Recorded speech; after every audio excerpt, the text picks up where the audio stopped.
Ce qu'on va vous présenter maintenant, c'est véritablement comment, au sein du CETIM, nous accompagnons les industriels qui veulent développer et mettre en place de la robotique, de l'automatisation, et j'entendais ce matin de la mécanisation.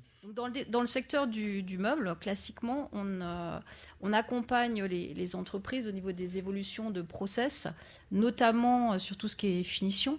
On a au niveau d'FCBA une chaîne pilote avec tous les équipements possibles, et lorsqu'un industriel décide d'investir, typiquement, il peut venir chez nous, essayer un peu tous les matériels disponibles et faire l'acquisition de ce qui va être le meilleur bénéfice par rapport à cette typologie de produits.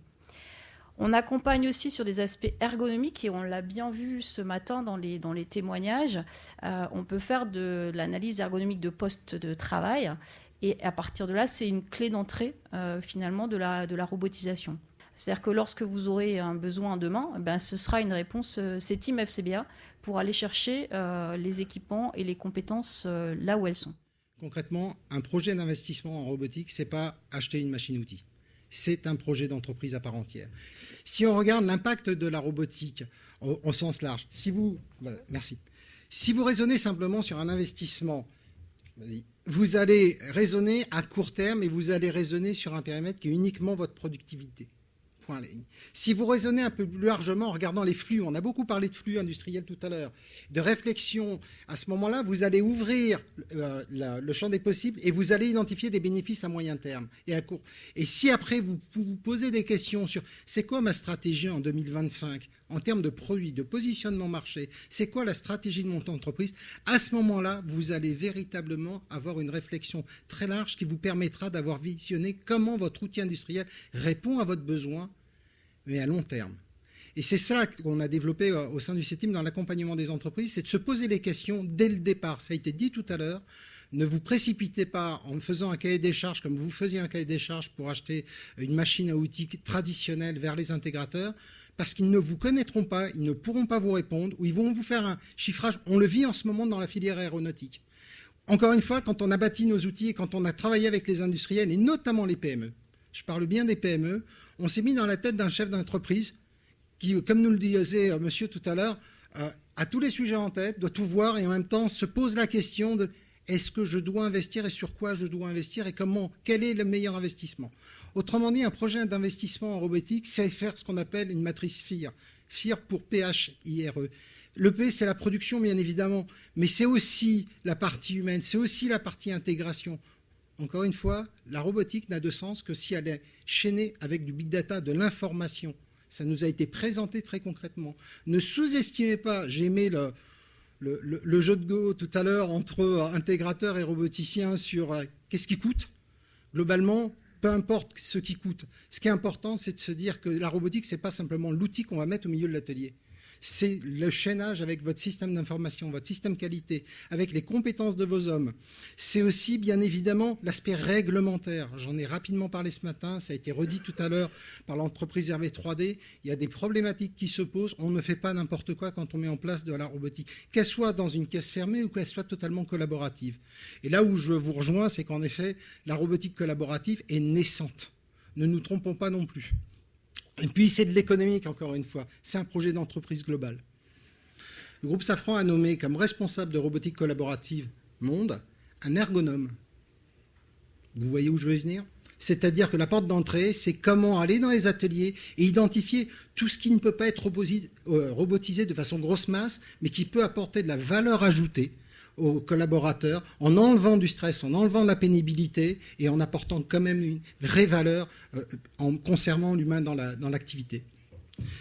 Le diagnostic d'entreprise, quand on le fait au niveau comme le font nos experts, c'est véritablement ce 360 degrés dont je parlais tout à l'heure, le fameux FIR. L'objectif, encore une fois, c'est d'identifier le meilleur process à robotiser. Ne vous leurrez pas, vous ne robotiserez pas une activité où vous êtes défaillant en l'état actuel. Vous robotiserez et vous réussirez une robotisation sur un process peut-être simple ou compliqué, mais sur un process que vous maîtrisez complètement. Parce qu'il vous faudra l'ensemble de ces informations pour permettre à l'intégrateur de travailler derrière. Si vous allez vers une intégration sur un sujet qui est pas stabilisé chez vous, vous n'aurez pas de résultat immédiat, très clairement. Donc on a vu, puisqu'on a eu pas mal de discussions, ces teams FCBA, sur la robotisation de notre secteur industriel. Et ce qu'on a pu constater, j'ai eu la chance d'avoir la présentation des résultats RoboStart PME notamment, c'est que toutes les opérations qui ont été menées au niveau national ou régional ont confirmé cette nécessité de faire un diagnostic donc 360 ou stratégique. Ce diagnostic, il a vocation déjà à conforter le chef d'entreprise dans sa stratégie de robotisation. Avoir un regard extérieur avec des gens qui connaissent le segment d'activité, les secteurs de marché, les opportunités, se dire est-ce que oui ou non, c'est vraiment ça que je dois faire maintenant, ou est-ce que je dois travailler on a vu dans le projet sectoriel de l'UNIFA qu'il y a plusieurs enjeux stratégiques. Est-ce que l'enjeu pour l'entreprise au moment présent, c'est effectivement de robotiser ou d'innover dans ses produits? Donc ce diag, il a aussi ce côté-là. Il a aussi l'intérêt, lorsqu'il est, entre guillemets, uniformisé au niveau d'un secteur, de permettre aux financeurs d'avoir un regard qui est toujours le même suivant les entreprises. Évidemment, si je suis dans l'industrie automobile, ça va être, ou que j'ai des moyens ou des marges plus conséquentes, ça va être peut-être plus facile d'avoir accès à des financements.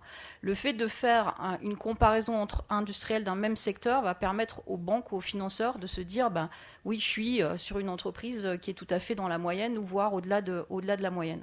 Donc l'un des premiers points que l'on a proposé dès cette année, c'est de mettre en œuvre ces diagnostics stratégiques au niveau de notre secteur, donc sous financement Codifab, dès cette année, de pouvoir accompagner sur le tout début de la chaîne un certain nombre d'industriels pilotes primo-accédants.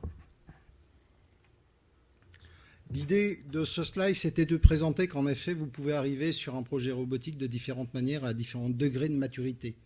Votre projet, il peut être latent, c'est-à-dire que vous avez plus une réflexion très amont qui est de dire oui, ça serait intéressant, oui, je pourrais y trouver quelque chose de pertinent pour le développement de mon entreprise, ou oui, il faut absolument que j'y aille parce que la réglementation est en train d'évoluer, ou j'ai une perte de compétences en interne, etc., etc. Et puis, à l'opposé, c'est véritablement un besoin d'accompagnement très opérationnel où là, votre sujet est totalement déjà défini.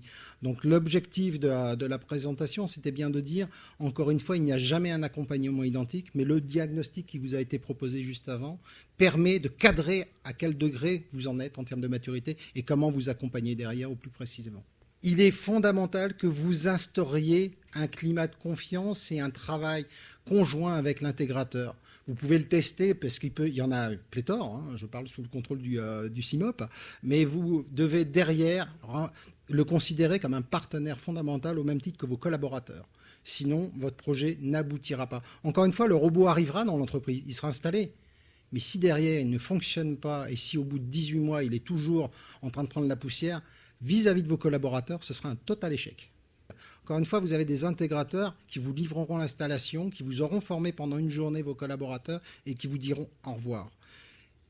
Engagez-les plus en aval avec vous de manière à être sûr de qualifier dans le temps. Et c'était dit tout à l'heure, pour votre première robotisation, choisissez quelqu'un qui est de votre quartier. Pardonnez l'expression, mais quelqu'un qui est proche. Parce qu'il y aura des allers-retours. C'est indispensable. Communication, on en parle peu. La robotique, je prends l'exemple de Safran, est un élément différenciant. Même aujourd'hui. La communication, elle doit être tant interne qu'externe. Interne, parce qu'encore une fois, c'est un projet d'entreprise. Ça a été dit longuement ce matin, lors de la table ronde. Un projet se passe bien à partir du moment où vos collaborateurs sont participants, qu'ils peuvent donner leur avis. Encore une fois, le savoir-faire, il vient d'eux. Il ne vient pas de votre base de données uniquement. Donc, ils sont intégrés et vous devez communiquer pour que derrière, ça soit totalement intégré. Un intégrateur me disait en fin d'année dernière que sur un dossier sur deux, il était obligé de monter un projet d'accompagnement par des psychologues sur l'acceptation du système robotique. On a tous des réserves par rapport à ce que peut être l'outil de production un peu moderne, etc. Vos collaborateurs plus que d'autres. À partir du moment où c'est un projet d'entreprise où ils participent, à ce moment-là, il n'y a plus de soucis. Vis-à-vis de l'externe, maintenant, la communication, c'est véritablement démontrer que votre entreprise est en train d'acquérir des outils pour se projeter dans le futur, se projeter sur des productions différentes, se projeter. On n'investit pas en robotique comme on investissait encore une fois hier sur une scie circulaire. C'est une approche totalement différenciante. J'ai assisté à un colloque il y a 2 ans sur la robotique au sein de la filière bois. Et il y avait une petite entreprise de charpente industrielle qui était en Suisse et qui a raconté vraiment l'histoire en disant une fois que j'ai robotisé l'entreprise, c'est presque devenu un zoo. Alors, avec le défaut que ça peut avoir, c'est qu'on est beaucoup sollicité pour que l'entreprise soit visitée. Mais finalement, les élus qui ne s'intéressaient pas forcément à une petite PME de 15 personnes, trouvaient ça super dans leur zone géographique de faire visiter cette entreprise lorsqu'ils avaient des personnalités importantes qui venaient sur le territoire.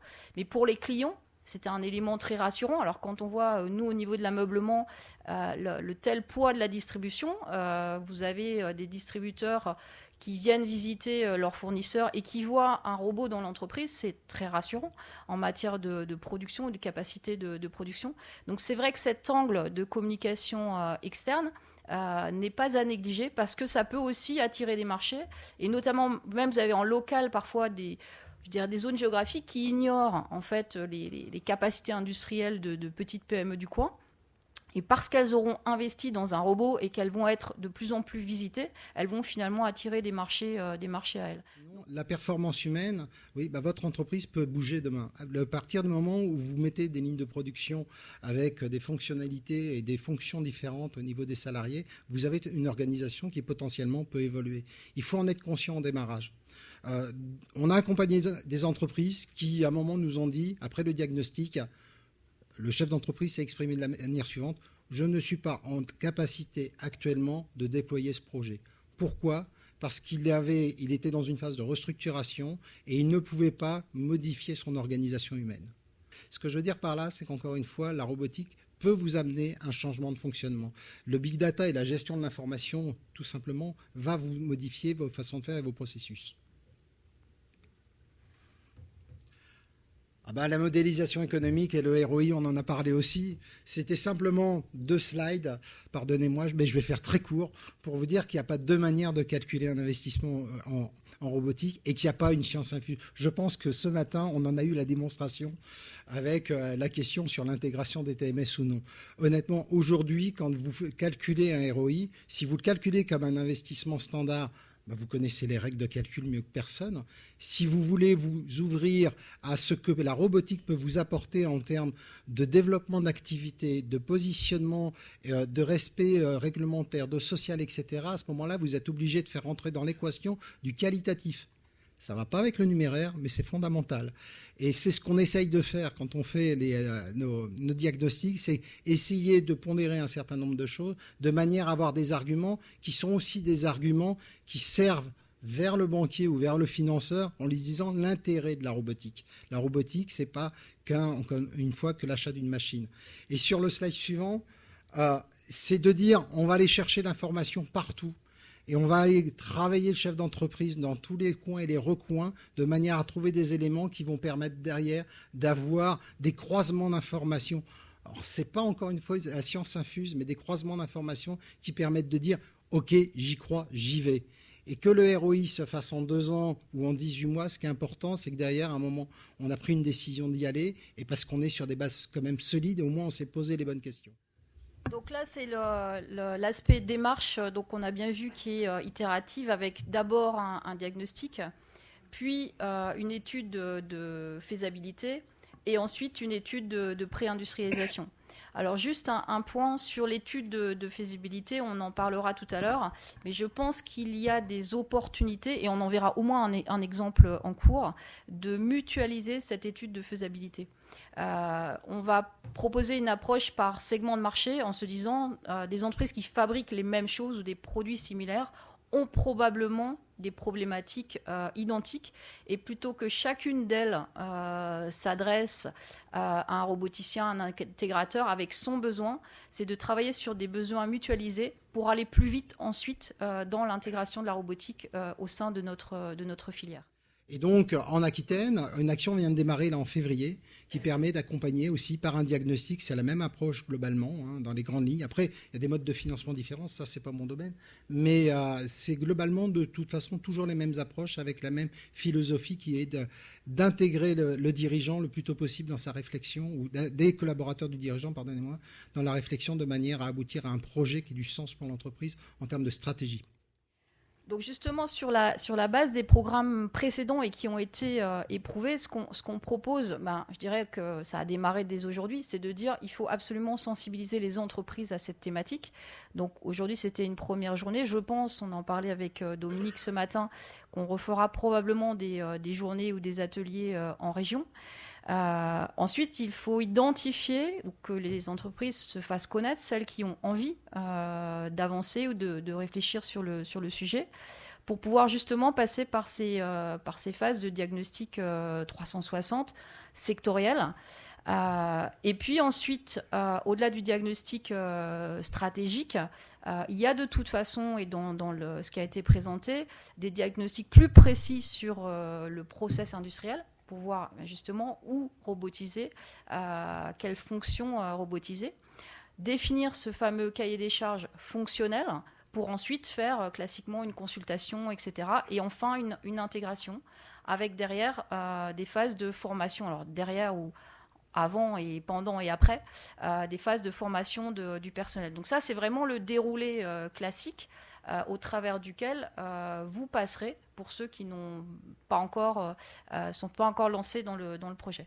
Sachez simplement qu'avant d'aller trop loin dans votre projet, parfois il est intéressant de faire un petit démonstrateur. Entre guillemets, je dis 3 francs 6 sous, c'est un peu plus cher que ça, mais à un moment, il faut savoir sortir un billet pour être sûr de ne pas partir sur un projet qui sera irréalisable.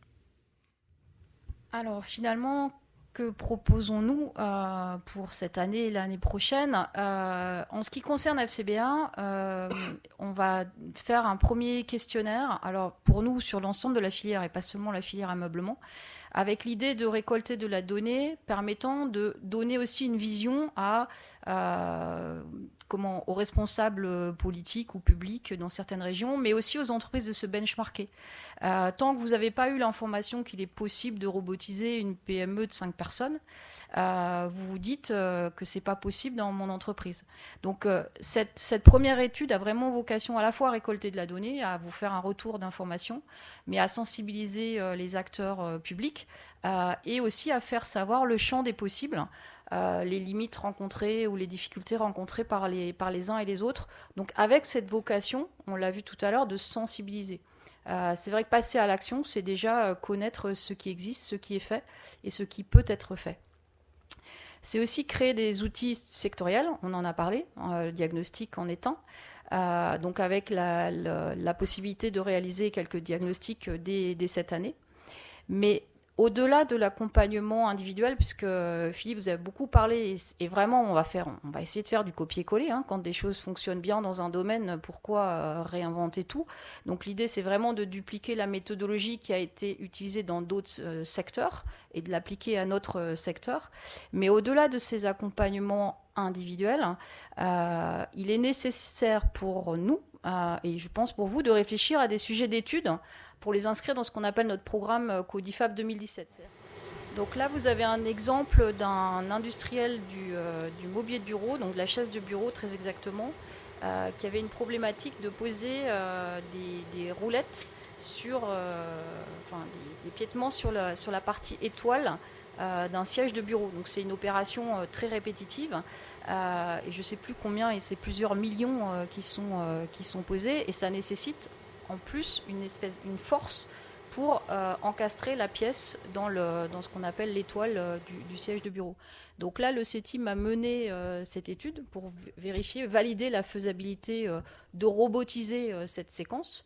Et je pense que maintenant, vous en êtes au stade de mettre un robot pour la partie vision en amont, je ne sais plus exactement, c'est ça. Donc voilà, donc ça c'est un exemple concret qui a été fait donc avec un industriel sous financement Codifab, avec l'idée de dire les résultats qui sortent de cette étude de faisabilité sont à disposition de l'ensemble des industriels du secteur. Donc j'ai envie de dire, posez-vous les questions segment par segment ou entreprise par entreprise, et après on mutualisera les besoins, de quelle étude de faisabilité vous aimeriez faire pour qu'on puisse, nous, les programmer en lien avec le CETIM dès l'année prochaine. Merci beaucoup. Merci.